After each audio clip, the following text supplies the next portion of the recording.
Hey friends, Miss Mo's back.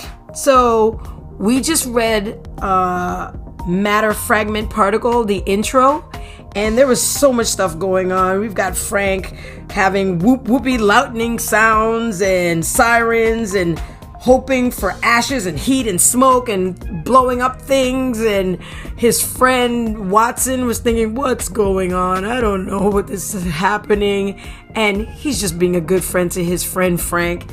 But Frank is excited about something. I didn't quite know what it was. And they just left us hanging right there. Begin experiment. What's the experiment? So that's why I'm going to check out chapter 1, which begins on page 7. So if you turn your book to page 7, you look at the bottom, there's a little number 7 there. And if you look on the top of that page, you're going to see these lines with circles, red circles, and there's a number 1 in the middle of one of those circles. That's how you know it's chapter 1. And are you ready to find out what Frank's actually up to? Because I need to know what all the whoop whoop sounds had to do with anything. So here we go. Put your finger on that big letter E, and you can follow along as best as you can. Here we go. Exactly 48 hours, 2 rotations of the Earth earlier. Night, darkness, flash. A bright bolt of lightning splits the dark and flitters over the skylight. Frank Einstein looks up from his work. He counts out loud.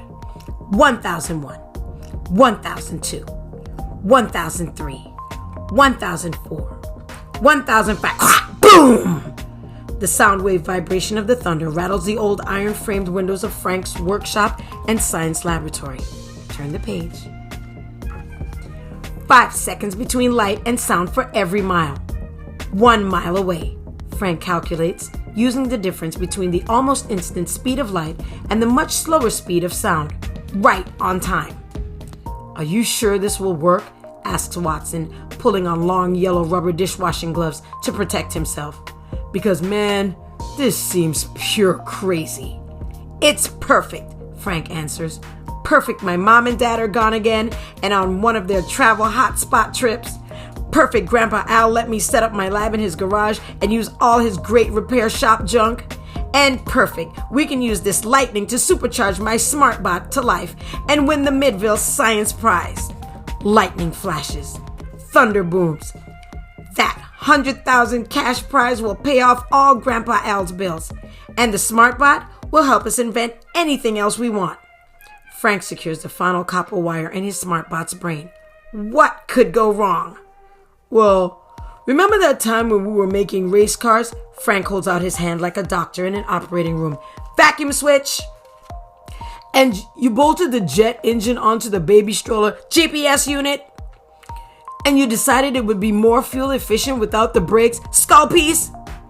I can show you the scar. Skull piece! Watson looks around the workbench covered with the bits and parts of 20 years worth of mechanical, electrical, and plumbing repairs. He picks up a shiny metal piece with 2 slots.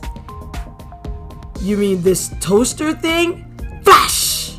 Frank looks up at the skylight and counts 1001. 1000, boom! Less than half a mile. Yes! Skull piece now! Watson tosses the toaster skull to Frank. Frank screws the piece into place. He lays the smart bot into a rusty red wagon bed roped into a harness, looped over a pulley, and wired into the motor of the garage door opener. He stands back and gives his work one last look. A robot that will be able to think, learn, and become smarter and smarter. It just needs this lightning power to come alive. Frank punches the garage door opener button. The motor hums. The rope tightens. The smart bot rises up to the garage roof on Frank's old wagon operating table as the skylight opens. Yes! Says Frank Einstein with a crazy laugh. His hair and lab coat whip around in the sudden gust of wind blowing into the lab. He grabs his barbecue fork switch to transfer power to the smart bot just as the lightning strikes. Ready, Watson! Yells Frank. Watson tightens the strap on his safety goggles and unconsciously shakes his head no. But he gives Frank a floppy yellow thumbs up yes anyway. A wild wind swirls through the lab. The operating table rises up toward the lightning-charged sky. Frank counts 1, 2. Then suddenly, zzz, the garage lights blink, flicker. The lab goes black.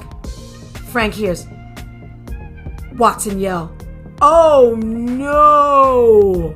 The powerless garage door motor releases the wagon rope, and the wagon falls, hitting the concrete floor with a terrible metal clang, crash, flash, boom. The lightning and thunder explode at exactly the same time directly overhead. A blue-white charge of electrical energy that was supposed to bring the SmartBot to life crackles down the lightning rod and harmlessly through the ground wire and into the earth.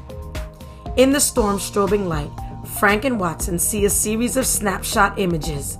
The SmartBot flying out of the wagon, the SmartBot's toaster head spinning one direction, the SmartBot's vacuum cleaner body spinning the other. Then darkness. The thunder from the storm rumbles away. "Frank!" calls a voice from the kitchen doorway. "You guys okay in there?" Grandpa Al's face, lit by the candle he holds, pokes into Frank's laboratory. "What happened?" asks Watson. "Nice gloves," says Grandpa Al. "Must be a power outage, though it's somehow just in this building." Grandpa Al's candle casts a yellow circle of light that falls on the broken parts of what was Frank's SmartBot. "What's all this?" Just something I was goofing around with for the science prize this weekend," says Frank. "It didn't get messed up, did it?" "Just a little," says Frank, not wanting to worry his grandpa. Frank gathers up the lifeless SmartBot head and body parts and places them gently on the workbench. "I'll fix it in the morning." Watson peels off his rubber gloves, pats the bodiless toaster head, then slings his backpack over his shoulder. "A robot that can teach itself stuff is still a great idea." Frank picks up the sheet of paper he has covered with robot brain plans and sketches of atoms. He wads the paper into a ball and tosses it onto the workbench with all the repair parts and broken junk. Frank nods. "Thanks, Watson. See you tomorrow." Frankenstein turns to leave his lab. Grumbles the last of the thunder as he closes the kitchen door behind him and Grandpa Al. Well, it doesn't seem as though his plan worked. He was hoping, I think, for his robot to come to life, but it seems like it all came crashing down. What a mess. And here comes Grandpa Al. Like, what's all that noise? What's going on in here? You think Frank wanted to tell his grandpa what he was really up to? I don't think he wanted to ruin the surprise until he actually made that robot come to life, right? What do you think? Well, we'll find out when we read chapter 2. And I'll see you later.